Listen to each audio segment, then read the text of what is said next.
Hey, everybody, how's it going? Welcome to the show. My name is Don, and thanks for being here. This is the Today's Just Okay podcast, and this is the first show of 2024. So, good morning, or evening, or afternoon, whenever it happens to be that you're listening to this. Hope your day's going well.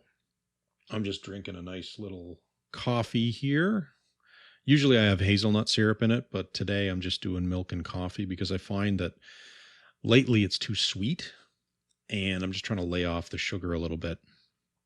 Anyway, Happy New Year's. I think 2023 can go F right off. I don't know about you, but it was a bit of a rough year for me. My wife was sick from January and through the summertime. I mean, she was sick before that too, but it got bad. It got really, really bad. Talked about it before, but she almost died. She was in the hospital for 2 weeks in April. Her recovery basically has been from May to August primarily, and then ever since. She's back to work in September, and that was really, really difficult, but I'm super proud of her for being able to take care of that. Just the amount that she has been able to spring back to life after being told they don't really give you odds anymore, but they just say, okay, you got to be prepared. And yeah, so the fact that she's come back so far is, to me, never not going to be amazing. And then on top of that, my old job tried to pull me out of a contract while all of that was happening over the summertime. I prevented that, but all I had to do was fight tooth and nail to show them why it wasn't good for me or the organization. And I was able to resolve that issue, but, it was still a horrible experience to have to go through. Now, the second half of the year has been much improved. I mean, or the last quarter, I guess, so September to December. Wife is doing a lot better. She's got a great team of doctors, and I'm in a specialized clinic now for my own things. So we're getting the treatment that we need, which is nice and unfortunately rarer than it should be these days. To everyone who's bought my book, thank you. I've sold about 49 of them so far. And I know that sounds like a very small, pathetic number, but to me, that's a huge deal. I'm super thankful. I'm very happy. You have no idea. I mean, when you publish something on your own, you don't have all that traditional infrastructure to plug into. You don't have access to people. You don't have access to events. You don't have access to reviewers. And, everybody wants to get paid, right? And it's not that it's a bad thing or a good thing or anything like that. It's just the reality of the business, right? And so if you don't have the money to put into a significant sort of book launch or buzz building exercise, it can be difficult to get the word out that there's a new story that's worth your time. But again, some people have given me a shot and they've liked it. I haven't heard any bad things about my book yet from anybody, so that's good. For the new year, I've reduced the price of Lancet on Amazon. It's hard times all around, so I think entertainment should be a little bit cheaper. That's not much, but it's what I can do. I mean, publishing for me isn't about the money primarily. I mean, don't get me wrong. I love money. It's always nice to have, but it's more important to tell a story that you don't get to see very often, that sort of touches on themes and ideas that are unique and different. So if you're interested in science fiction at all, tangentially or whatever, this isn't a book for sort of hard sci-fi fans at all. It's more social. It's about people being people. And doing sort of extraordinary things and in horrible situations. So if you like adventure and you like self-discovery, give it a shot. You might be surprised at just what kind of a ride you're gonna go on. Anyway, also for those of you who listen to the podcast, thank you. Looking forward to growing and helping more people find that relatively positive and realistic outlook on an ongoing basis. I've got lots of interesting shows coming up. I'm going to be talking about conspiracy theories and menfluencers and managing pain and anguish. And, eventually I'm going to get into why science fiction is important to everyday life and what it can teach us about ourselves and how it can point to the future of technology, that type of thing. It's really, really fascinating subject, really. I got to credit my wife, Steph, for this one. A big shout out for inventing a new tradition in our house. New Year's revolutions. I get such a kick out of it. It's the same thing as a resolution. It just sounds cooler. I mean, historically, we kind of suck at revolutions, right? Like, oh God, what was his name? I had it, the bushy hairy guy who was talking about communism for the longest time, for the proletariat. And then we ended up with Stalin, or liberté, égalité, fraternité, and then we get Napoleon. Or even the American Revolution, right? Where you just replace one bunch of wealthy patrons for another. It always seems like who runs things doesn't change. It's just who they answer to, whether it's someone over there or if it's just themselves and their friends. It's kind of an interesting problem we've always had. Anyway, for Steph's revolution, she's going to wear more lipstick. I think she's plenty pretty already. I don't think she needs any help with that, but I get it. I mean, dressing up can be fun sometimes, and or or a requirement for a continued relationship. I mean, I've been dressing like a bum for 3 years, and I kind of got to improve on that. Otherwise I might end up in the doghouse. Anyway, as for me, I'm going to learn how to cook a special kind of chicken. Yep, because I want to start small and go from there. And the food is one of those things. It's an important part of everyday life. We need it. Anyway, 2024 better be a good year. That's how I feel.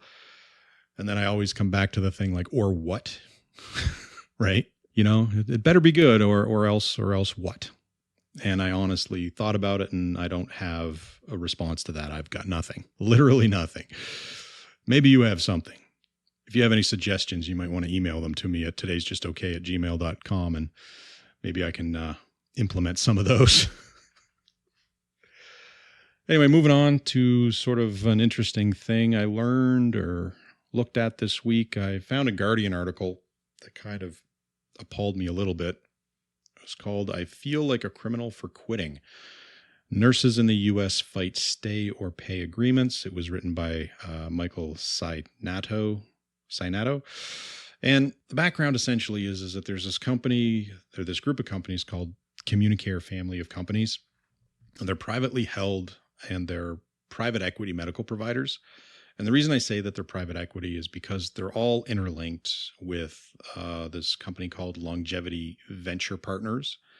And that's a lender to healthcare sector businesses, right? So, anytime you have that outside finance component, that's a flag.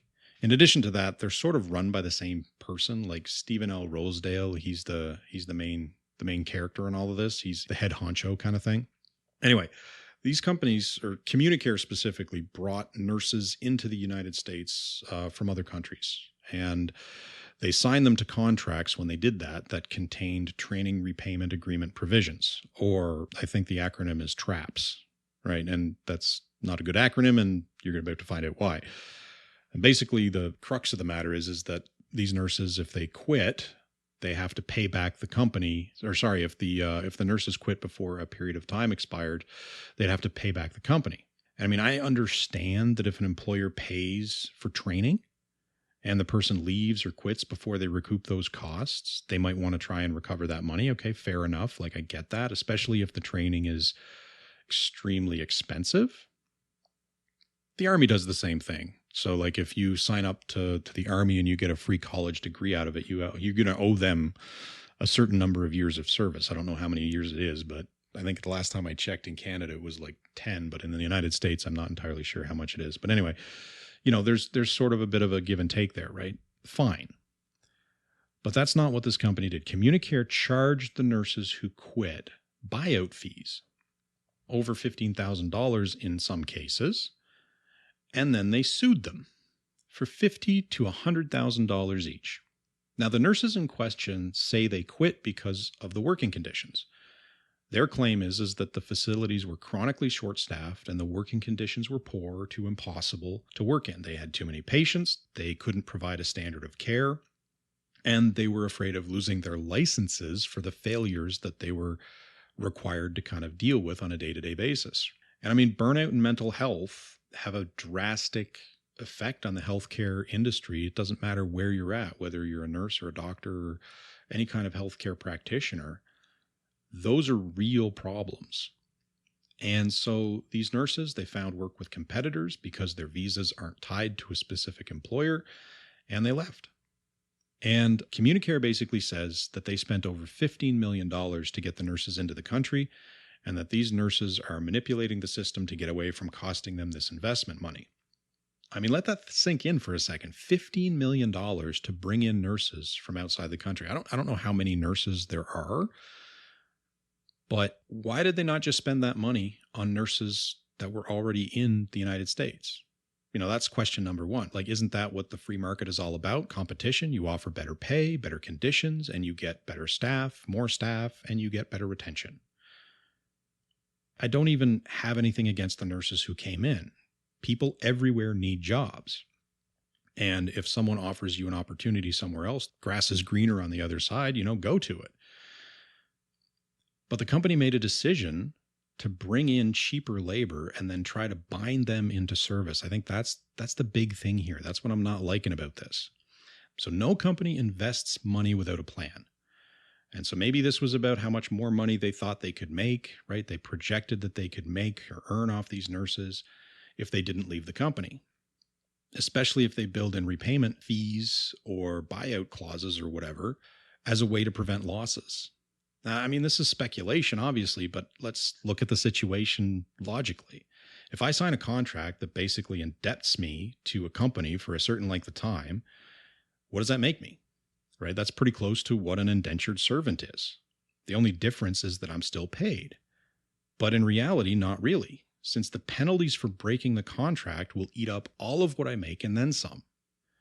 Sharecropping, indentures, it all works on the same principles.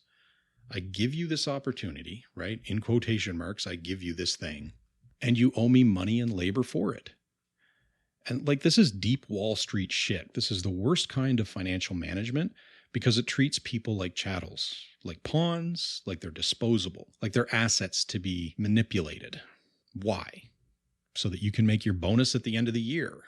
You can keep your investors happy and buy that extra house or private jet or pay off your bookie or take that 5-star vacation or put it up your nose, right? Like whatever the hell it is you want, without ever acknowledging that without the people on the ground, without the workers who do all the work, that cushy job does not exist. And there's this mentality of just extracting as much value as possible from an asset for a period of time, whether it's a short period of time or a long period of time, doesn't matter as long as the money is coming. It almost feels like business ethics have devolved essentially to, well, it's legal as long as you don't get caught, or if it's not specifically illegal, go to town. There's been a growth of a mindset that I matter more or I'm more important or I don't care as long as I get mine. You tell people to be thankful that I've provided you with this opportunity, but if you try to make a better life for yourself, I'm going to take everything you have and then some. It's kind of sick. And you see it in every walk of life these days, in work and housing and food prices. Everything goes up and the only people making money are investors, right? The people who already have all the money. Again, I don't have anything against the nurses here at all. I think there's a need to bring people from around the world into, other countries when we need skills and we need people. But I also think there has to be some sort of a balance, right? Like I can only speak from my own experience in Canada, and we have a bunch of problems right now. And there's lots of news about this all over the place. But basically, there's about 1 million more people in the country every year than what's generally reported. And a vast number of those are on student visas or temporary foreign workers. And then in addition to that, we also have population growth of about 500,000 people, because our immigration targets are pretty high. So that's 1.5 million people in the country every year more than what's on the books. And politicians have been shaking their heads like, geez, I don't know why there's a housing crisis right now. Like as if it's not plain on the wall. And like I said, I'm pro-immigration, but I'm also pro having a place to live and an affordable place to live too. And if we're hosting that many people, we need the infrastructure to manage it. That means apartments, condos, houses, not just for people already in the country, but also our guests. I mean, I look at it from the perspective of we have to offer people coming to our home value for their effort. If people are going to work hard to come and immigrate into, my country, I want them to get something out of it. I don't want to just take all their money and then, leave them penniless and force them to have to, go back to their originating country or see them suffer financially because we're just taking everything from them. It just doesn't make any sense. Anyway, if no one's building housing in sufficient numbers to balance it out, then yeah, we got a problem, right? Like 30% of homes are owned by investors in Canada, and it's not hard to see why no one's building. Investors don't put their money in non-growth industries. And if they can own all the homes and all the builders that make them, why would they encourage more than the minimum amount of building? It just devalues their investments. That was a bit of a tangent. Yeah, housing's a topic for another day. But I mean, there's common sense solutions that can be implemented to deal with these problems, right? It's not rocket science. And if you go back to Communicare, if we think about the common sense approach to this kind of a mess, like what is it? I look at the reality of the situation. So I did some research, right? And luckily there are some good things on the horizon. Regarding the nurses themselves, they've countersued and filed unfair labor practice charges, right? So they have good legal help, and we'll see how that develops.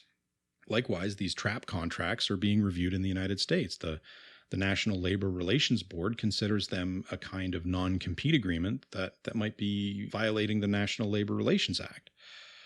There are groups pressuring Biden to ban stay or pay contracts, and the FTC is proposing a ban on non-competes, right?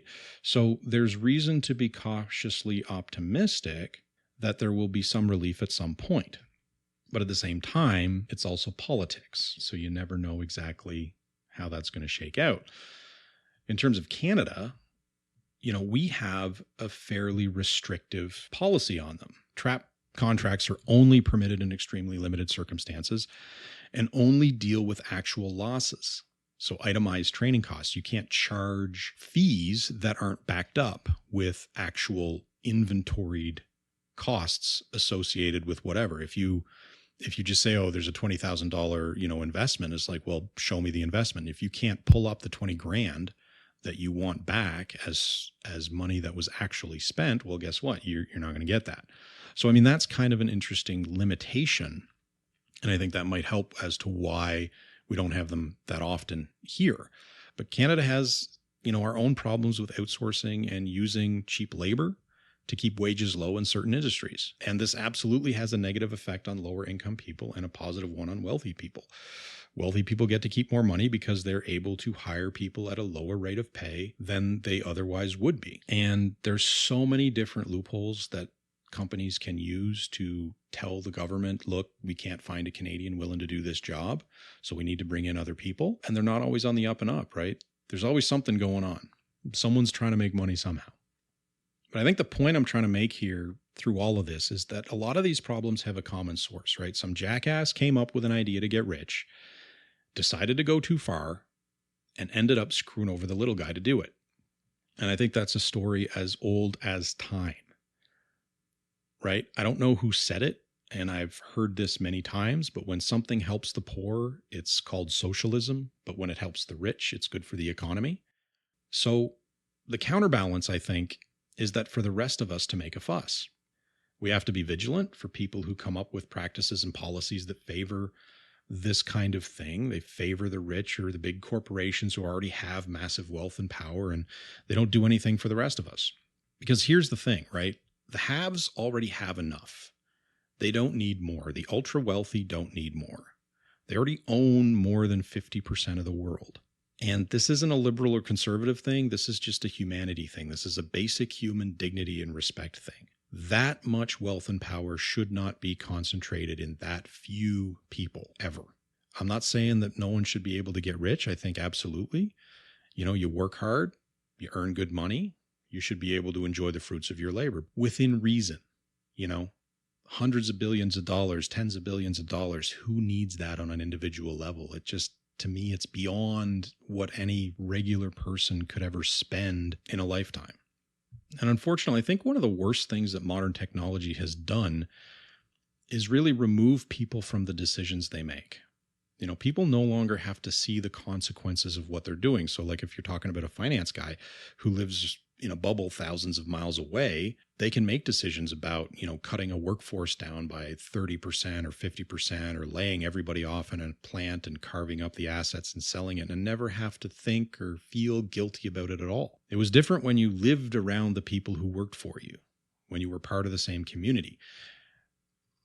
And I mean, that still exists, and the companies are generally better for it when it does exist. But it's sort of a dying mindset, I think, that we could really use more of.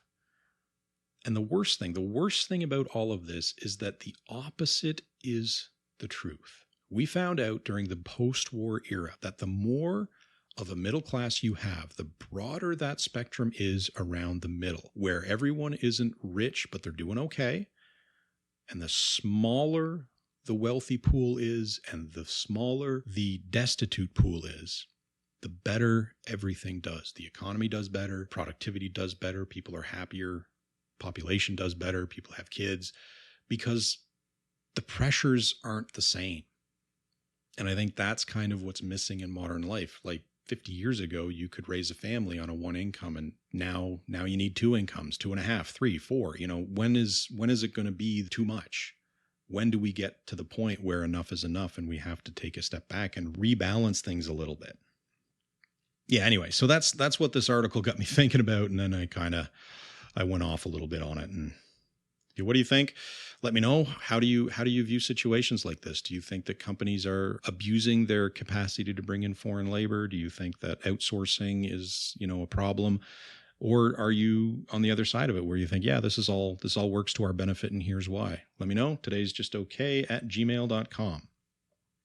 Anyway, I think this is probably why I don't read the news much, because I just spent something like 25 minutes talking about this thing and I haven't even gotten to the topic of the day yet. So maybe I should do that now, huh? What do you say? So because it's a new year, I had to do some thinking and did some reading. And I was wondering, what would be the best topic for the first show of 2024?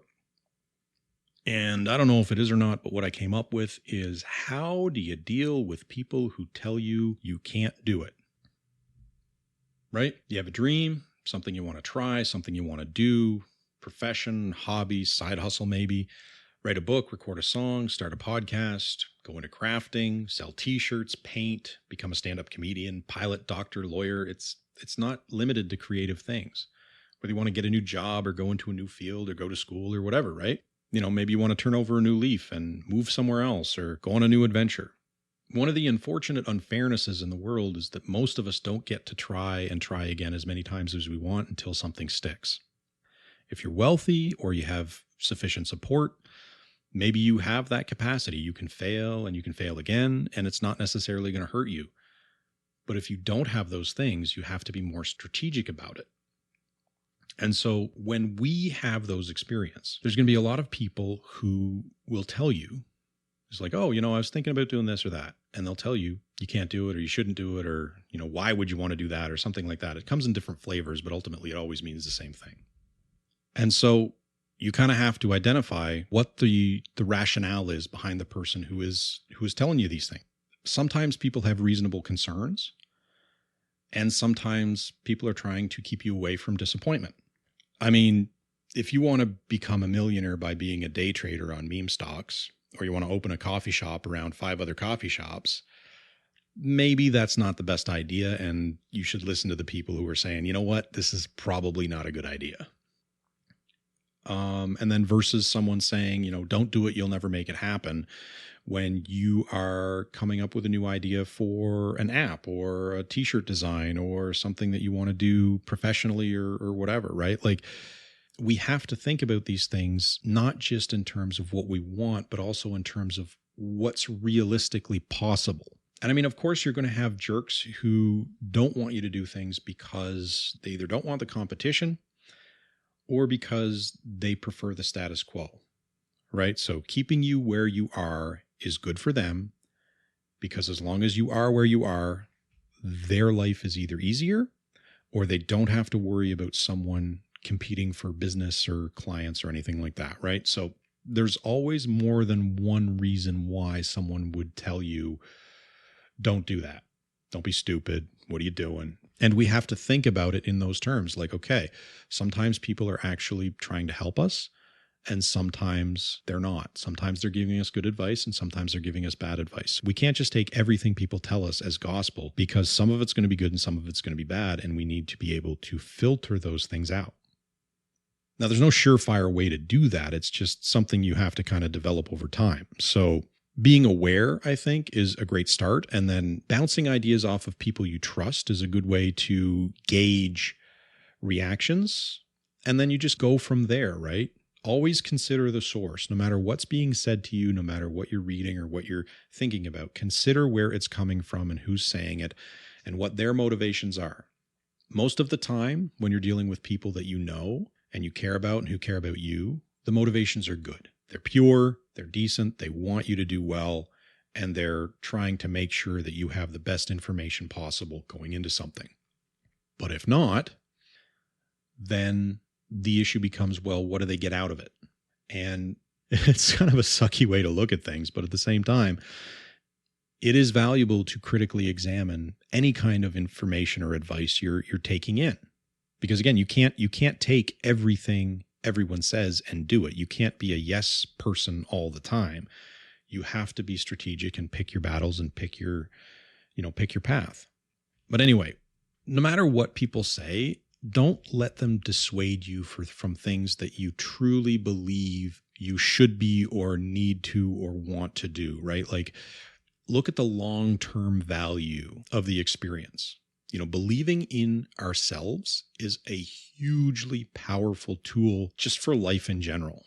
Even if it doesn't always work out, the fact that we believe that we are capable and we're doing our best to make it, those experiences shape us. And the younger you are when you start that process, the better it is for you. Because honestly, like from my own experience, I wish I'd had the strength and the conviction to jump into the things that I wanted to do young, as opposed to waiting until I'm older and more financially secure.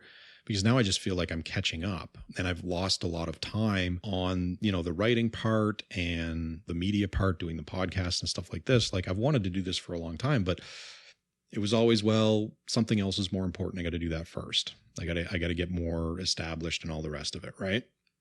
When I realized that, for example, this podcast, what does it cost? A couple $100 because all I need is a microphone basically. And the rest of the stuff that I use or could use is basically free.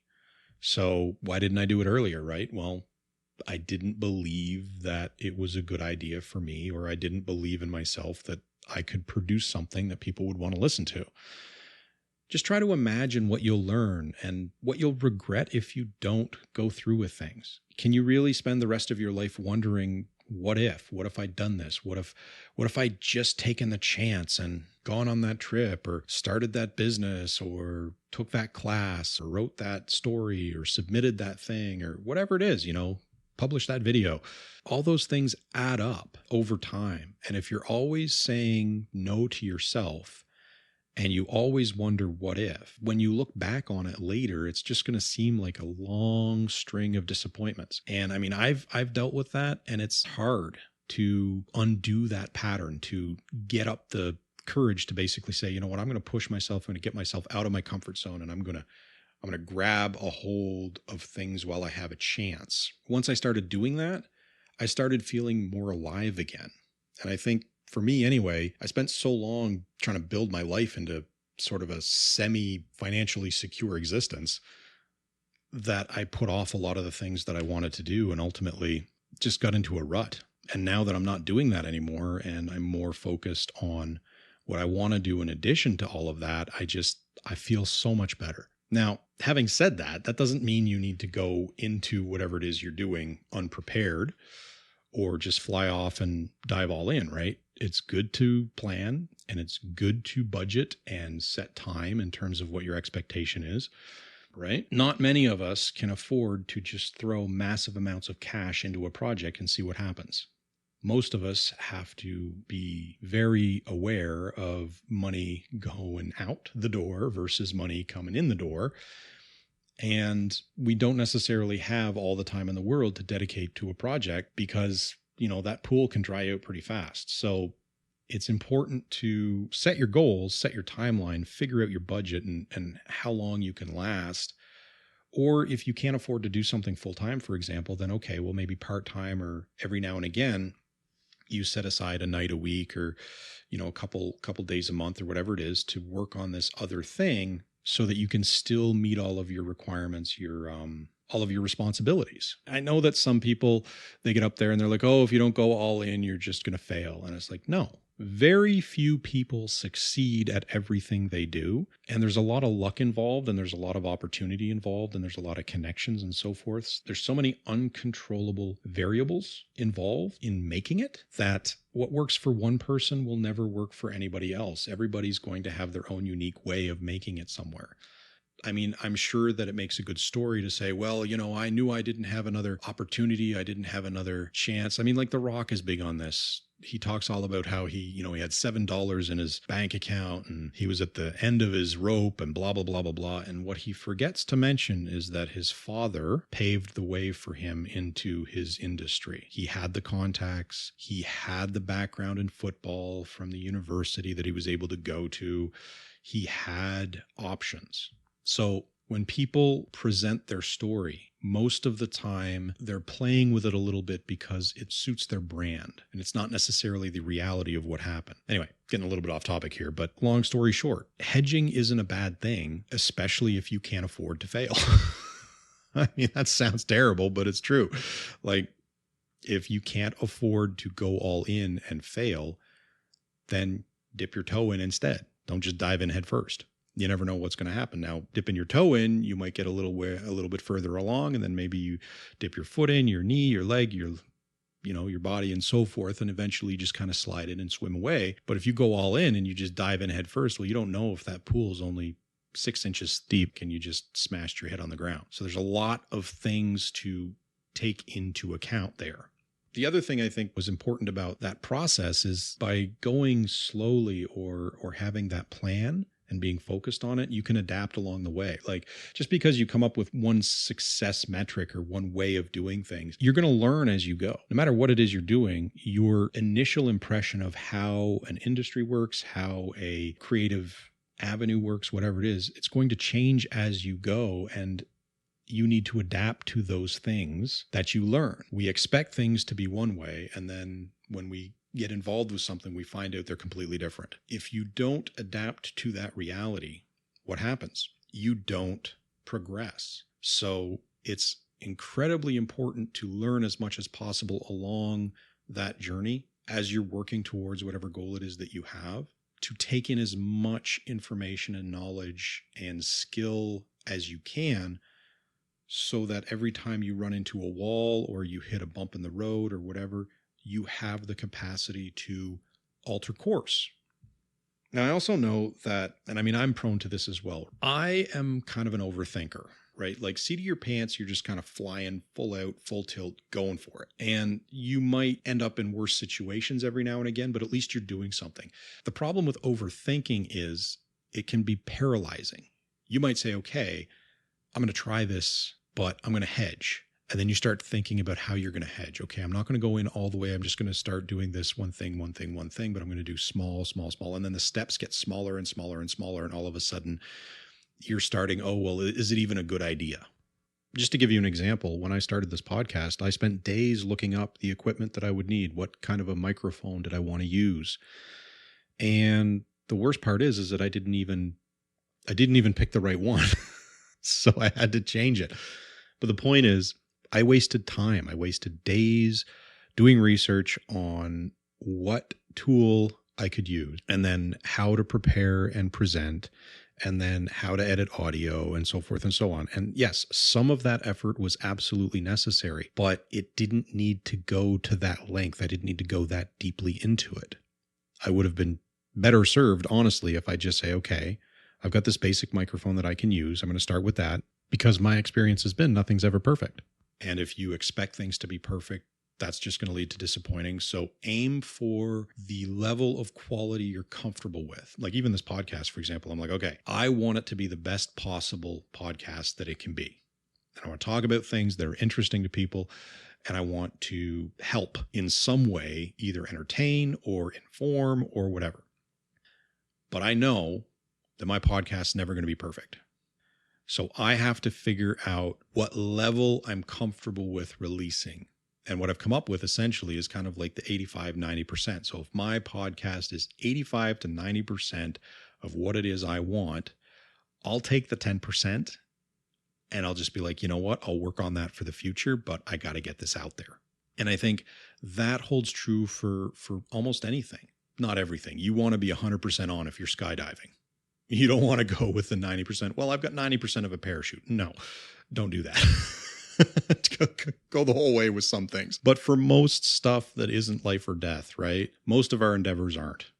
I'm very risk averse. I don't like getting into situations where I could die. I've had too many of those experiences already. But yeah, like overthinking can prevent you from taking that step. So remembering that fear can be poison and that any endeavor, whether it's creative or professional or educational, means putting effort in, even if it's not perfect, putting something out in front of people or getting something out in front of people and seeing what they think of it. You have to be able to accept it's not always going to go well. And sometimes you're just going to land flat on your face by accident. But you know what?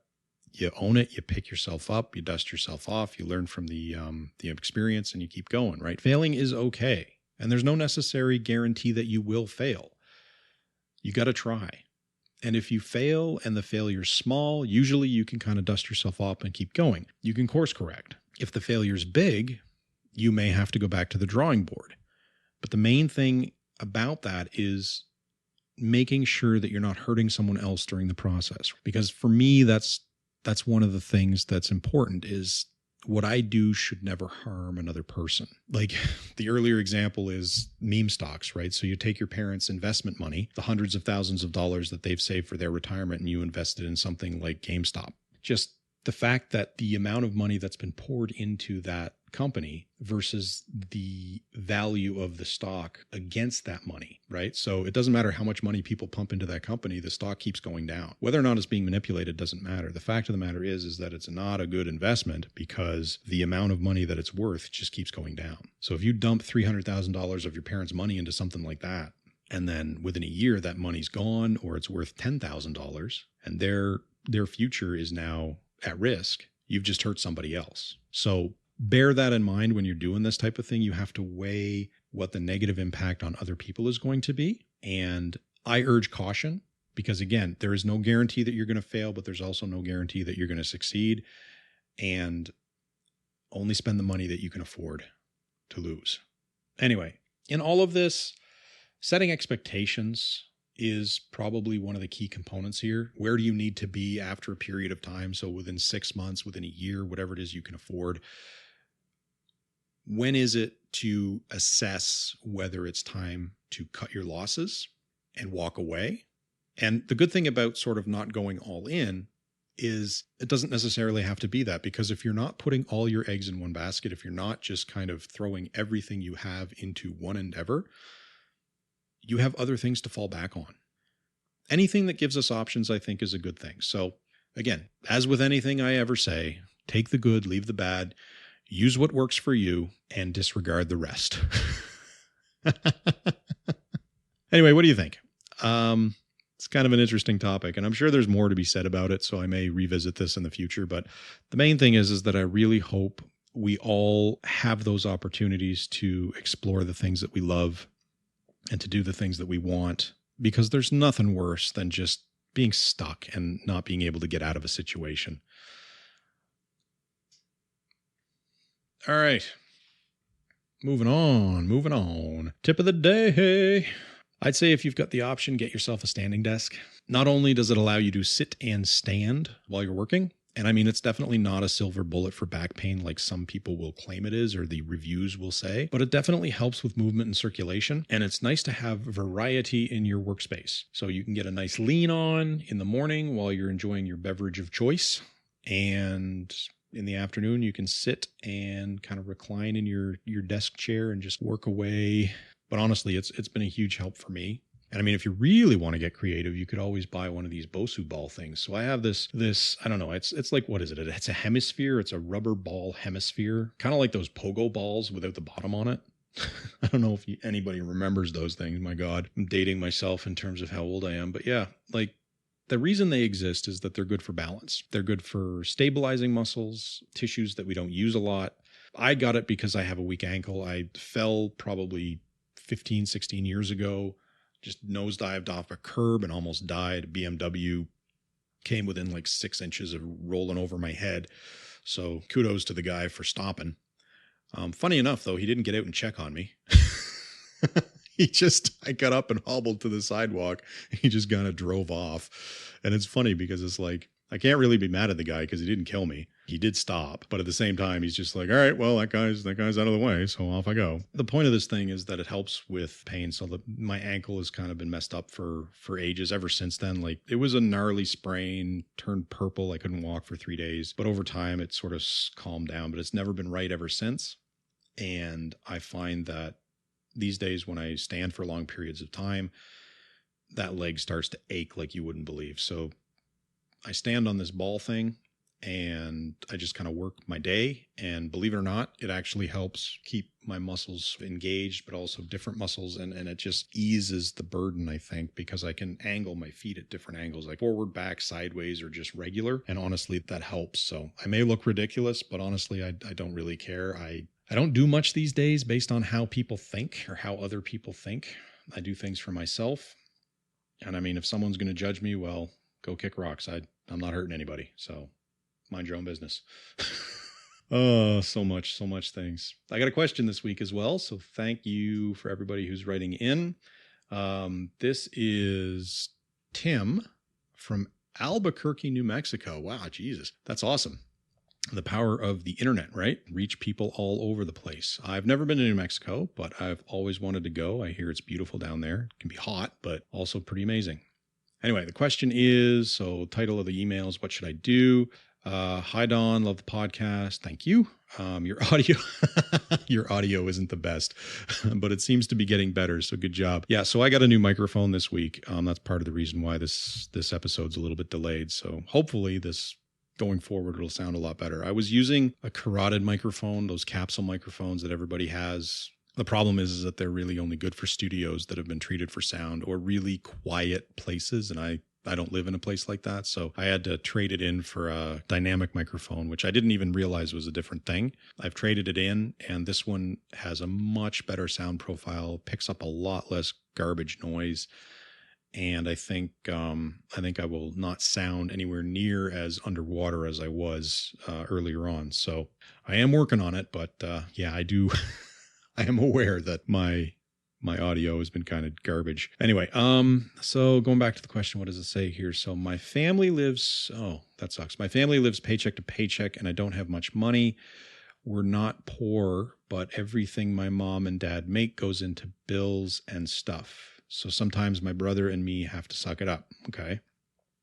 Like when I was younger, I couldn't go on any fun school trips because they were too expensive. I work now, but I need to save what I can for school. Okay. Well, I mean, it sounds like you've got your head on right. Like you're doing the right thing. Savings for school, that's perfect because that's your future right there. So some of my friends have gone on crazy trips like Disneyland or Europe and Jamaica, places like that. I feel like they're rubbing it in my face sometimes when we get together and they talk about where they've gone or are going to go in the future. I get mad that I can't do like they do, and I don't know what to say or if I should say anything. What do you think? Do I call them out? When I tried to lie one time, they knew it and laughed at me. I don't like how it made me feel, but I've been friends with them most of my life. If you can offer any advice, I'd appreciate it. Thanks, Tim. Oh man, that's rough. It sounds to me like you're pretty young, Tim. So I think, like I said, I think you're doing the right things already. You're betting on your future potential versus now. And I mean, you could definitely blow your money and go on a trip or something, and then you'd have something to talk about with your friends. But then what, right? You come back and reality hits, you got to pay the bills. So I think what you're doing is the right thing. And if I'm honest, I think your friends sound kind of douchey. I mean, if they're young too, they may not realize just how douchey they're being, but laughing at you isn't okay. I don't think that's right. Like, especially if they know what your situation is, and it sounds to me like they might, it's not okay for them to just treat it like it's no big deal and just give you shit for it. Because again, like, friends will prod at you. There's nothing necessarily wrong with that. But if they're actively trying to hurt your feelings, that's kind of the wrong way. That's the wrong way to be, right?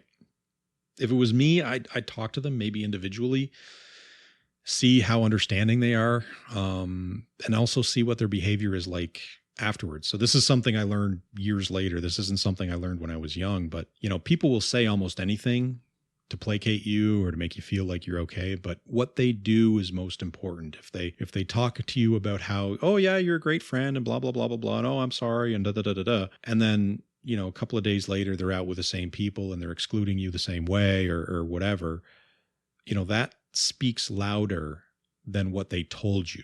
So you have to watch what people do as well as what they say is what I'm saying. Anyway, I think you're probably going to need to make a choice at some point about how much effort you want to put into people who aren't good for you, right? Because the length of time that somebody doesn't really matter. I mean, that doesn't necessarily equal quality of relationship. You may have a good history together, and depending on how you were when you were younger, how they were when you were younger, the connection may have been better, but time changes people and circumstances change people. Now, I mean, I'm sure they're figuring themselves out too. Just because people get to go on these trips, I mean, don't get me wrong, travel is amazing. And I've been lucky enough to have that opportunity, and I recommend it to anyone who can do it. But it's not necessary, right? Like there's a lot of people who go traveling and they learn absolutely nothing from the experience. They gain nothing. And it doesn't make you more worldly or smarter or better than anybody else just because you've gone lots of places. It's about the experience while you're there. Like I went to Italy and I went to Greece, and I did that through university. So I was actually taking courses over there. So, one of my trips was amazing and the other trip was still amazing, but also a little bit rough. I still learned a great deal on both of those trips. And the reason I learned a great deal about, life and the world and all the rest of it is because I was studying those things at the time. I was actively engaged in learning those things. If I had just gone to another country to party, I mean, I can party anywhere and the experience is the same. You go to a club, you go to a bar, whatever it is, you dance, you get smashed, and you go home. Whether you're in a crazy cool spot or just the bar down the road, it does not matter. It's the same everywhere. What was I even saying? Anyway, for you in the future, when you're able to, you'll probably get more out of the experience. So my guess is that you want to travel, but you're not able to now. And I think honestly, you'll probably get more out of it than your friends when you have the chance, because you're going to have to work for it, right? Like they get to go because it sounds like someone's paying for them. And that doesn't necessarily land as hard or as well. So I would say make a list of places you want to go, make that kind of your first bucket list items. And then once you've graduated and you're working and you save up a bit of cash, that's when you get out there. And I think it's just going to blow your mind then. Honestly, I think that because it's going to be so special because of how much effort you put into it, I think when you get to take those trips, whether they're rare trips, whether they're frequent trips, doesn't matter. When you get that chance, it's just going to be amazing. And I think that you're going to have an incredible time. I would suggest, though, that if you can, to go in a group of some kind. So don't just, like if you're going to go to a foreign country or something like that, don't necessarily go on your own because it can be very isolating. The way I did it, sign up through your university and go on an intercession trip. You might have to pay some tuition, but guess what? You get credits out of it. And then you're in a group of people who are going and you're all going to the same place, and you'll have people who are roughly your same age and you're all in, similar interests and stuff like that. And so it's kind of a really great way of making friends and also being around similar people in a strange environment. Just make sure you focus on the trip instead of other things. Focus on the trip and the experience. Worry about the interpersonal stuff a little less. Like make friends with people, but don't go overboard, because anytime you're in a small group of people in a strange place, when it's very insular like that, there's a lot of drama that can happen you don't want to get involved in. Moving on, I think, life is going to be full of people who get things handed to them. I can understand why you would be upset with them and not feel great about how they get more than you, right? And unfortunately, this is one of those sucky things about life, is that you're going to have to deal with people whose parents pay for their tuition and their car and their apartment and this and that and the other thing. And they're going to get further ahead in life faster than you just because of those things. It doesn't make them bad people. Like, don't get me wrong. I think it's definitely hard to be happy for someone when they have things that you don't. we're very competitive in our mindsets. But the way around that is to remember that all of it is just stuff. Stuff is just stuff. And ultimately, it's largely meaningless. Money, unfortunately, in this world means that you get to do things and have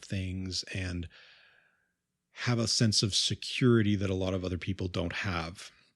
What was I going to say here? I think what you use your time for and what you make of yourself is more important than where you've been or what you've done recreationally. Like you said you're in Albuquerque, so I don't know what the situation there is in terms of what you can do locally that is fun and exciting that you haven't done already. And from my perspective, like what I want to do is I want to go to White Sands National Park, and I also want to see the Carlsbad Caverns. Those are kind of my bucket list items for New Mexico, right? And so hopefully I'll be able to get there, but I don't know if you've already done those places or seen those places. And if you have, then it's just about finding something else you can do. And it doesn't have to be big or fancy or anything. You'd be amazed at how much fun you can get just by joining a local club and meeting some people who are kind of interested in the same things you are, and just having that experience as opposed to the same old with your friends who you may be growing apart from. I don't know. The other thing that I think is great actually is that you're not afraid to ask for help when you can. It took some guts to write in and potentially have your email read on the internet. So, my hat's off to you for that, because it's not just that I appreciate it, but the fact that you were able to say, you know what, I want some advice and I don't necessarily know who to ask. And so where do I go? The main thing that I've come to realize about life in general is just positive relationships, nurturing good relationships is hard and time consuming, and people aren't always going to be interested in doing that because, again, it's hard and time consuming. So when we get to know somebody, we have to decide, are they giving me what I need? Am I doing anything good for them? And sometimes you are, and sometimes you aren't, and sometimes they are, and sometimes they aren't. And if the positive influence isn't there, one of the good things about being an adult is that no one gets to tell you who to hang out with. So if you're having a bad go, you can just be like, you know what? I don't really want to deal with this anymore. And you don't have to.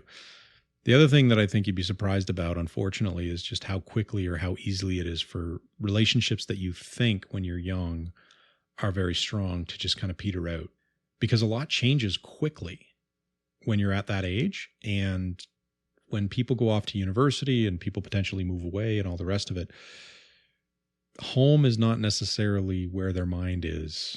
And it may not, depending on where you go to school, whether you go locally or whether you go somewhere else, it may not be on your mind either. And that's okay. That's part of the growing process. So take it as it comes. And again, I would say just, have a chat with each of the people that you're concerned the most about and see what they say. And then if they respond positively to that, see what they do. And if they do good things and they're not treating you poorly, and maybe they change the way they talk, or maybe they change the way they behave, or maybe they are a little less baity with you, that can be a good thing, because it's growth for you, it's growth for them. And if that's not happening, then again, you have to make a decision on whether or not you want to be around that kind of thing. So anyway, hopefully that helps. I don't know. I do think that you've got a good head on your shoulders already, just because you're trying to save for school and you're working on making your life better. And I wish you all the luck in the world with that, honestly. So keep at it, do your best, and we'll see where things go. Okay, let's see here. What else is on my list of things to talk about? I put a note. This is funny. I put a note down at the bottom. Winter poundage. Got to start cardio training again. Oh my God.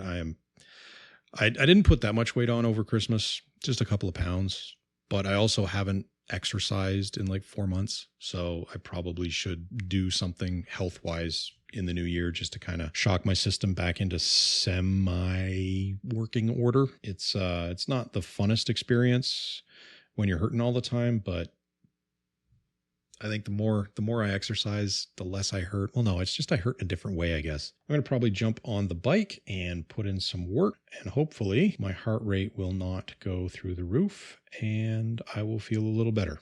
It's so stereotypical though, isn't it? New Year's, start exercising. It's very, I feel like it's what a lot of people do. I mean, it probably makes sense. We eat a lot over Christmas time and the New Year, and then, we have to deal with the consequences afterwards.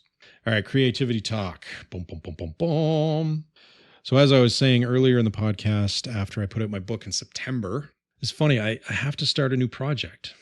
And I know what I'm going to write about, and it's a very interesting departure. It's going to be more of a kind of alternate history type thing. But I'm just so burnt out from finishing the last one that I'm procrastinating. And I don't know how I'm going to get out of that rut.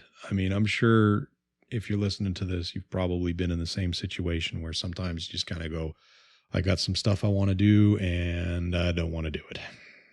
Even if it's stuff that you're really looking forward to or enjoying it, just the effort and the amount of time is just kind of daunting at the start. You do something you're really proud of and then you can't move on. Yeah, that's me right now. So if you know of a good way to shock the system and get out of that rut, let me know. I'd appreciate the help. All right. Alrighty. I've rambled on long enough. So how's about I do a chapter read and call her a day, huh? I'll be right back. All right, I'm back.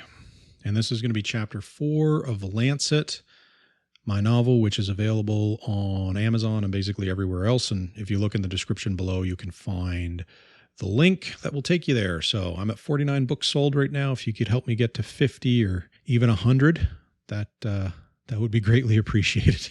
Besides, I think you'll enjoy it. Anyway, chapter 4 is actually a little bit long, so I'm probably only going to read the first half of it, and then I'll finish up with the other half later. All right, problems. I land on the ship's nameplate, Franklin. Daylight casts a small circle around me, and wherever it hits, I see surfaces damp with condensation.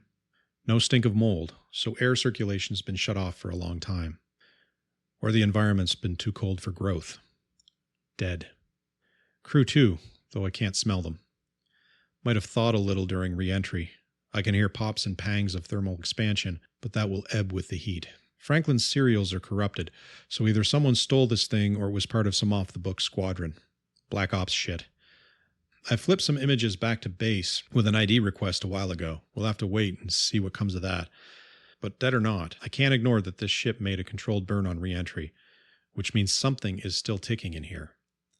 If at least one of the cores survived the crash, I should be able to figure out what happened. Space-worthy hardware tends to be designed to survive abuse. I make my way forward, shuffling awkwardly because the ship is lying on its side, and there's no room to stand. I crab walk on the walls. Doorways yawn open like black holes beneath my feet. My flashlight casts a pale beam over empty quarters, the communal head. Everything is compact, tight. The hull must be heavily armored to eat up that much room. But more disconcerting is how many pieces are missing. The further I go, the more consoles have been ripped open and gutted. Wires and tubing snake out of holes carved into the walls and up through the floor, and hitting a gravity well hasn't made it any neater. Some of the damage was caused by the crash, but there's an underlying method here, and that's what's creeping me out. Space zombies and toothy aliens might not exist, but part of me still wishes I brought a gun. I reach the bow and climb into the command center.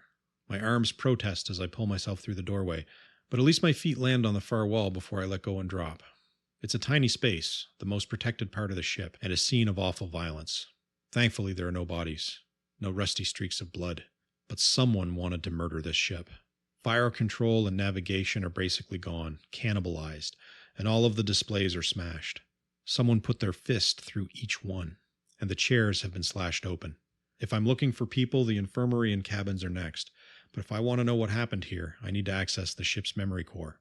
I plug in my fab, but it arrows out. Corrupt data. Normal diagnostic tools aren't helping. Military systems aren't compatible. But my work on Evelyn helps, because some of the emulators I coded for her are. If all I can get are read-write logs and a power trace, that should still tell me something. And it does.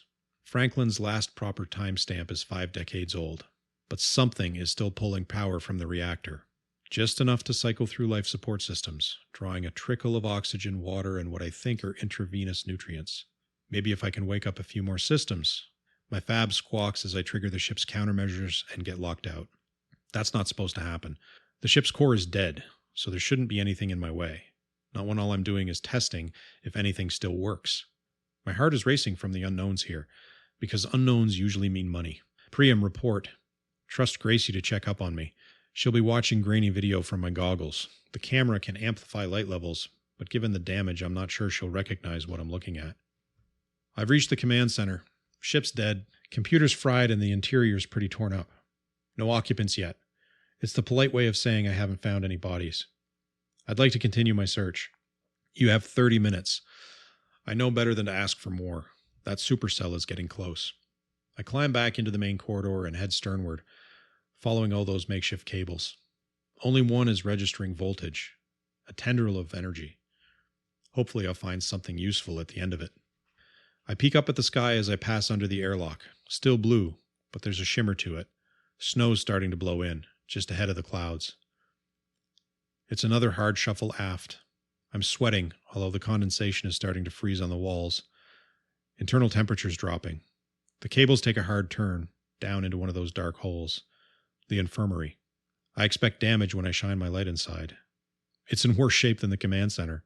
Whole walls have been ripped down, revealing the ship's composite skeleton and mechanical innards. It's a clumsy climb in. Exposed struts make stable footholds, but coiled wires not so much. I put my foot into a bundle that can't take my weight. My stomach lurches as it gives, and I come down hard on my knee with a curse. This wouldn't be a problem if Franklin had landed right side up. Even upside down would be better. But those thoughts vanish the deeper I go, because behind all the junk, behind the chaos of cables and pipes and chunks of upcycled tech, I find something truly mind-blowing. A life pod. Homebrew. And what's left of a woman is floating inside, suspended in amniotic fluid. I wobble as I grab hold and put my face up to the glass. Jesus, I think she's alive. It takes me a moment to process that. Whoever this is, she used a stabilization chamber, a stopgap used to keep people alive on the way to hospital, into a 50-year lifeline. Warm systems like this are strictly short-term for a reason. Without suspended cell function, people age. Her body's wasted, albino, pale, and hairless. I can see veins and ribs through translucent skin. The tissues around her eyes are sunken and bruised. I'm about to question my assumption when an odd spasm confirms it. She's definitely alive. I can't believe it. Can't explain it. Don't know if anyone could.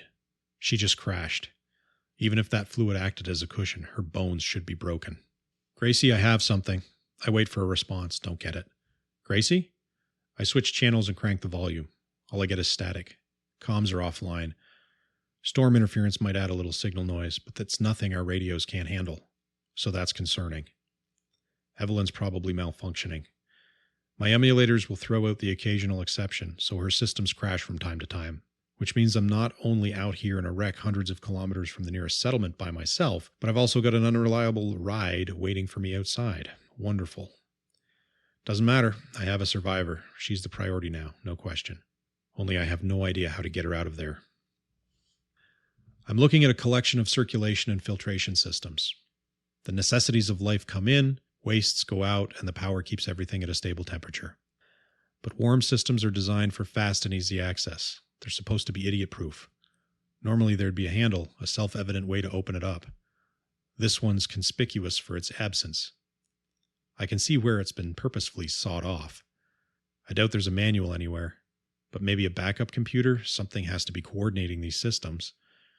I find it inside a freezer that's been welded to the wall overhead. Core probably needed active cooling until ambient temperature dropped far enough. My fab connects, but that's a problem. I'm scanning for an open port when it bypasses my own securities and brings up a vitals display. Homebrew software is one thing, but making it capable of hijacking my device, any device, is something else. Must have triggered when I tried to connect. She anticipated being found, anticipated how search and rescue would try to get her out. This is far, far beyond my capacity. Incredible and terrifying. I'm halfway between awe and envy at the same time. Okay. I look back at her. Don't suppose you could tell me how to turn this thing off. Did she just blink? Hey. I tap the glass, watching her face for a repeat. If you can hear me, try to open your eyes, or wiggle your fingers or toes. Nothing. Come on, you can do it. Just a little wiggle. Must have been my imagination. Prioritize. That's what Gracie would be telling me. All right, that is the first half of Chapter 4. I will get the rest of it in the next episode. Thank you for listening. As always, I appreciate everybody who is subscribing and just basically downloading the podcast and enjoying it.